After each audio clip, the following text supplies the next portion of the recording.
এই অত্যাধিক গরমে বড় থেকে ছোট সবারই ইচ্ছে করে যে ঠান্ডা ঠান্ডা কিছু পেলে খুবই ভালো হয়, যেমন কুলফি বা আইসক্রিম বা কোল্ড ড্রিঙ্কস। তাই আজ নিয়ে চলে এলাম মালাই কুলফির রেসিপি। কিভাবে বানিয়েছি স্টেপ বাই স্টেপ দেখাবো অবশ্যই। তবে তার আগে আপনাদের সবাইকে স্বাগত জানাই। আমি শম্পা, শম্পাস কিচেন স্টোরির তরফ থেকে। আমার ভিডিওসগুলি ভালো লাগলে লাইক অ্যান্ড শেয়ার করে সাবস্ক্রাইব করে চ্যানেলটিকে, পাশে থাকা বেল আইকনটি প্রেস করবেন যাতে অন্যান্য নতুন ভিডিও আপলোডের সাথে সাথে আপনাদের সবার কাছে পৌঁছে যেতে পারে। আমি এখানে ফুল ফ্যাট বা ফুল ক্রিম মিল্ক যেগুলো হয় সেটা নিয়েছি 1 লিটার মতন, এবং খুব ভালো করে দুধটাকে ফুটিয়ে নেব প্রায় অনেকক্ষণ ধরে, এবং গ্যাসের ফ্লেমটাকে লো টু মিডিয়ামে রাখবো। কিছুক্ষণ পর একটা ছোট বোলের মধ্যে দুধটা ফুটে আসলে আমি অল্প দুধ সাইড করে রেখে দিচ্ছি, প্রায় 1 কাপ মতন। এটাকে ঠান্ডা হতে দেব, আর বাকি দুধটাকেও ফুটিয়ে নেব বেশ কিছুক্ষণ ধরে। দুধটি ফোটার সাথে সাথে চামচ দিয়ে এরকম বা কোনো স্প্যাচুলা দিয়ে ভালো মতন কিন্তু নাড়িয়ে যেতে হবে, কারণ দুধটি যাতে নিচের থেকে লেগে না যায়, এবং সাইডে থাকা মালাইগুলোকেও ভালো মতন নিয়ে নিতে হবে। এরপরে আমি 2টো এলাচ দিচ্ছি। চাইলে আপনারা এলাচের গুঁড়োও ব্যবহার করতে পারেন, তবে আমি গোটা এলাচই ব্যবহার করেছি যাতে খুব ভালো ফ্লেভার আসে। এবং ভালো করে আরও কিছুক্ষণ ধরে দুধটাকে ফুটিয়ে নেব এবং মিক্স করে নেব। এরপরে ওই ঠান্ডা করে রাখা দুধের মধ্যে আমি 2 চামচ মিল্ক পাউডার বা গুঁড়ো দুধ মিক্স করলাম। ভালো মতন মিক্স করে নিচ্ছি যাতে কোনো লাম্পস বা দানা ভাব না থেকে যায় সেই জন্য।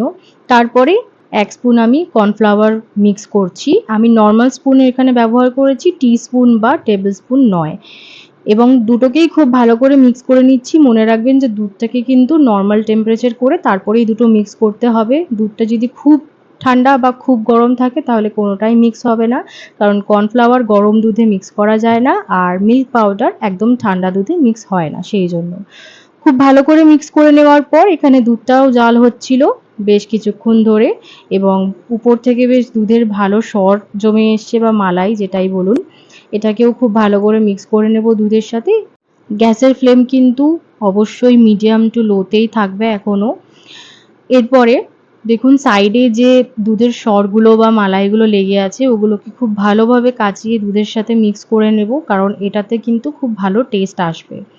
তারপরে কিছুক্ষণ পরে আমি গুলে রাখা মিল্ক পাউডার এবং কর্নফ্লাওয়ারের মিক্সচারটা দুধের মধ্যে অ্যাড করে দিলাম, এবং সবগুলোকে ভালো করে মিক্স করে দিচ্ছি। আস্তে আস্তে দুধটা একটু গাঢ় হবে যেহেতু কর্নফ্লাওয়ার দেওয়া আছে এবং মিল্ক পাউডারও দেওয়া আছে সেই জন্য। এরপর অ্যাড করছি 7 থেকে 8 স্পুন কনডেন্স মিল্ক, বা যদি কাপে পরিমাপ নেন তাহলে প্রায় 1 কাপ মতন কনডেন্স মিল্ক আমি ইউজ করেছি মিষ্টির জন্য। আপনারা যদি চান কনডেন্স মিল্কের বদলে চিনি, গুড়, মিশ্রি যে কোনো কিছু ইউজ করতে পারেন। আমি কনডেন্স মিল্কটাই ইউজ করলাম, যদি না থাকে যেগুলো বললাম সেগুলোও আপনারা ইউজ করতে পারেন। কিছুক্ষণ ফুটতে দেবো এরকমভাবে। দেখুন দুধের কালারটাও চেঞ্জ হয়ে এসছে এবং অনেকটাই থিক হয়ে এসছে। এর মধ্যে আমি মিক্স করছি কেটে রাখা কয়েকটা আমন্ড বাদাম এবং কাজু বাদাম, ছোট ছোট করে কেটে নিয়েছিলাম। কাজু বাদাম এবং আমন্ড বাদামের পরিমাপটা আমি ঠিকঠাক মতন বলতে পারছি না, কারণ ছোট ছোট করে কেটে রেখেছি কয়েকটা নিয়ে। আপনারা আপনাদের পরিমাপ মতো নিয়ে এরকম ছোট ছোট করে মিক্স করে দেবেন দুধের সাথে। এটা দিলে খেতেও বেশ ভালো লাগে এবং টেক্সচারটাও খুব ভালো আসে। কিছুক্ষণ পর দেখুন মিক্স করতে করতে দুধের টেক্সচারটা অনেকটাই চেঞ্জ হয়ে গেছে এবং থিকনেসটাও অনেকটা চলে এসছে, কালারটাও চেঞ্জ হয়ে গেছে।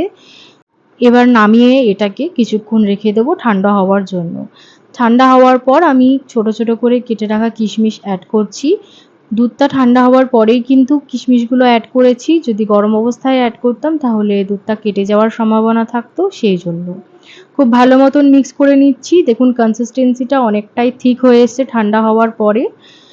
এবার এটাকে জমতে দেব। আমি 2টো টিফিন বক্স নিয়ে নিয়েছি এয়ার টাইট।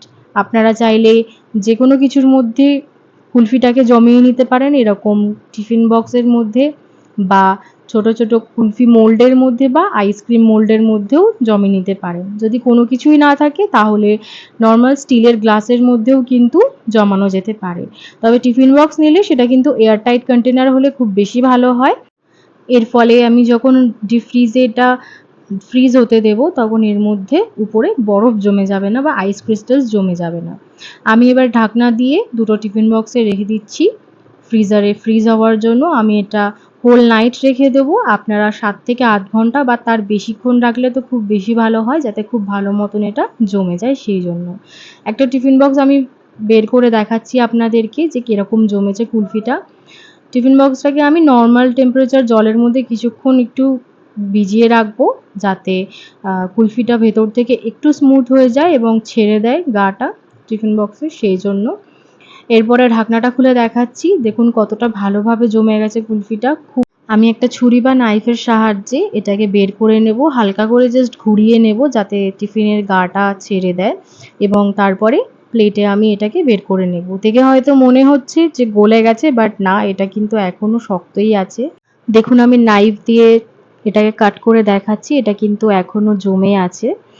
এরপরে আমি এটাকে কাট করে ফ্যামিলির সবার সাথে পরিবেশন করে ভালো মতন এনজয় করেছিলাম। তাহলে কেমন লাগলো কমেন্টসে জানাবেন কিন্তু আজকের এই রেসিপিটির ব্যাপারে। এবং আমি এর মধ্যে আলাদা করে বাজার থেকে কেনা কোনো ফ্লেভার বা ক্রিম অ্যাড করিনি, ঘরে যা ছিল সেটা দিয়েই ব্যবহার করে বানিয়ে নিয়েছি। আপনারাও এরকমভাবে বানিয়ে নিতে পারেন এবং এনজয় করতে পারেন গরমকালে সবার সাথে। আজ আসি, আসবো আবার একটি অন্য সময় নতুন রেসিপির সাথে। ততক্ষণে সবাই ভালো থাকবেন, সুস্থ থাকবেন। বাই।